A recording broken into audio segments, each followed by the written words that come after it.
Hello dear friends, chicken കറി ഉണ്ടാക്കുമ്പോൾ നമ്മൾ പല വെറൈറ്റികളും പരീക്ഷിക്കാറുണ്ട്. ഇന്ന് ഞാൻ നിങ്ങൾ തീരെ പ്രതീക്ഷിക്കാത്ത രീതിയിലുള്ള ഒരു ചിക്കൻ റോസ്റ്റിൻ്റെ റെസിപ്പിയാണ് ഷെയർ ചെയ്യുന്നത്. എല്ലാവരും ഇതേപോലെ ഒന്ന് ട്രൈ ചെയ്ത് നോക്കണം. ഇതിനു വേണ്ടിയിട്ട് 1 കിലോ ചിക്കൻ വൃത്തിയായി കഴുകി എല്ലുള്ളതും ഇല്ലാത്തതുമായ ചിക്കനാണ് എടുത്തിട്ടുള്ളത്. ഇതിൽ മസാലകളൊന്നും ചേർത്ത് കൊടുത്തിട്ടില്ല. ഇനി നമുക്ക് ചിക്കൻ റോസ്റ്റ് എങ്ങനെയാണ് തയ്യാറാക്കുന്നത് നോക്കിയാലോ. ഇതിനു വേണ്ടിയിട്ട് ഒരു പാത്രത്തിലേക്ക് 4 ടേബിൾ സ്പൂൺ വെളിച്ചെണ്ണ ഒഴിച്ചു കൊടുത്തിട്ടുണ്ട്. ഇതിലേക്ക് 2 ടേബിൾ സ്പൂൺ തേങ്ങ അരിഞ്ഞെടുത്തതാണ്. കൊപ്രയാണ് ഇവിടെ ചെറുതായിട്ട് കട്ട് ചെയ്തെടുത്തിട്ടുള്ളത്, അതുകൂടെ ചേർത്ത് കൊടുക്കാം. ഇതിലേക്ക് കുറച്ച് കറിവേപ്പില കൂടി ചേർത്ത് കൊടുത്ത് നമുക്ക് ജസ്റ്റ് ഒന്ന് റോസ്റ്റ് ചെയ്തെടുക്കാം. അതിനുശേഷം ഇതിലേക്ക് 1 ടേബിൾ സ്പൂൺ ഇഞ്ചി ചതച്ചെടുത്തത്, 1.5 ടേബിൾ സ്പൂൺ വെളുത്തുള്ളി ചതച്ചെടുത്തത്. വെളുത്തുള്ളി കുറച്ച് കൂടുതൽ എടുത്തിട്ടുണ്ട്. റോസ്റ്റ് ഉണ്ടാക്കുമ്പോൾ വെളുത്തുള്ളി കൂടുതൽ ചേർക്കുന്നത് നല്ല ടേസ്റ്റാണ്. ഇതിലേക്ക് ഒരു 3 പച്ചമുളക് കട്ട് ചെയ്തെടുത്ത് കൂടി ചേർത്ത് കൊടുത്തിട്ടുണ്ട്. പച്ചമുളകൊക്കെ നിങ്ങളെ എരിവിനനുസരിച്ച് കൂട്ടിയോ കുറച്ചോ എടുക്കാം. ഇതിലേക്ക് 3 സാമാന്യം വലിയ ഉള്ളി നേരിയതായിട്ട് കട്ട് ചെയ്തെടുത്തിട്ടുണ്ട്. ഇതുകൂടി ചേർത്ത് കൊടുത്തൊന്ന് ഇളക്കി കൊടുക്കാം. ഉള്ളി പെട്ടെന്ന് ഫ്രൈ ആവുന്നതിന് വേണ്ടി നമുക്ക് കുറച്ച് ഉപ്പ് കൂടി ചേർത്ത് കൊടുക്കാം. ഉള്ളി നല്ല ബ്രൗൺ കളറാകുന്നത് വരെ ഒരു 10 മിനിറ്റ് നമുക്കിതൊന്ന് ഫ്രൈ ചെയ്തെടുക്കണം.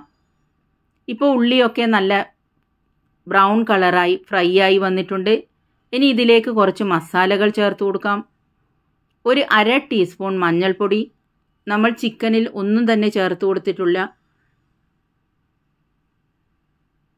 ഒരു 2 ടീസ്പൂൺ മുളക് പൊടി, അത് 1 ടീസ്പൂൺ കാശ്മീരി മുളക് പൊടിയും 1 ടീസ്പൂൺ നോർമൽ മുളക് പൊടിയുമാണ് ചേർത്ത് കൊടുത്തിട്ടുള്ളത്.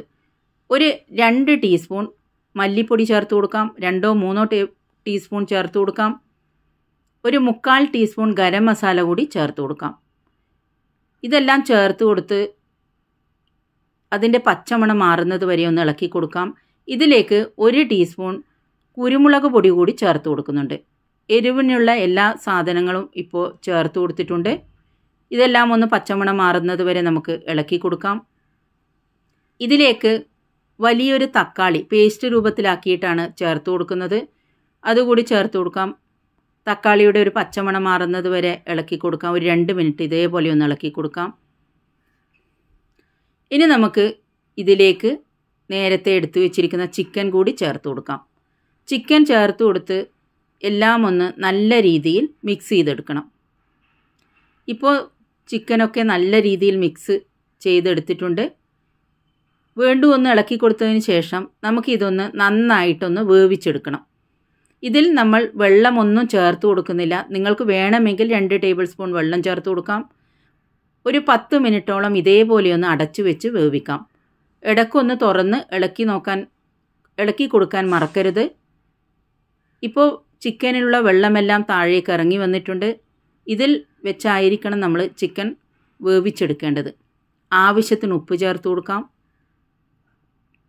വീണ്ടും നമുക്കിതൊന്ന് ഇളക്കി കൊടുക്കാം.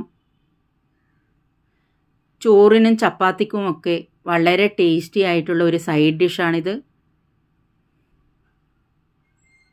പെട്ടെന്ന് തയ്യാറാക്കാനും പറ്റും, അധികം സമയമൊന്നും വേണ്ട.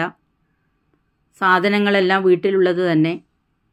വീണ്ടും എല്ലാം മിക്സ് ചെയ്ത് കൊടുത്തതിന് ശേഷം ഇതിലേക്ക് ഏകദേശം വെള്ളമെല്ലാം വറ്റി ചിക്കൻ നന്നായിട്ട് കുക്ക് ചെയ്ത് വന്നിട്ടുണ്ട്. ഇതിലേക്ക് ഒരു 1/2 ടീസ്പൂൺ പെരിഞ്ജീരകം പൊടിച്ചതും കുറച്ച് കറിവേപ്പിലയും 1 ടേബിൾ സ്പൂൺ വെളിച്ചെണ്ണ, പച്ച വെളിച്ചെണ്ണ കൂടി ചേർത്ത് കൊടുക്കാം.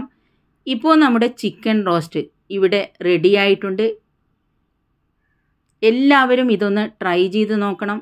വീഡിയോ കണ്ട് അഭിപ്രായങ്ങൾ പറയാൻ മറക്കരുത്. അതുപോലെ തന്നെ ട്രൈ ചെയ്തിട്ട് ഇഷ്ടമായെങ്കിൽ ഷെയർ ചെയ്ത് കൊടുക്കാനും ലൈക്ക് ചെയ്യാനും മറക്കരുത്. Thank you for watching.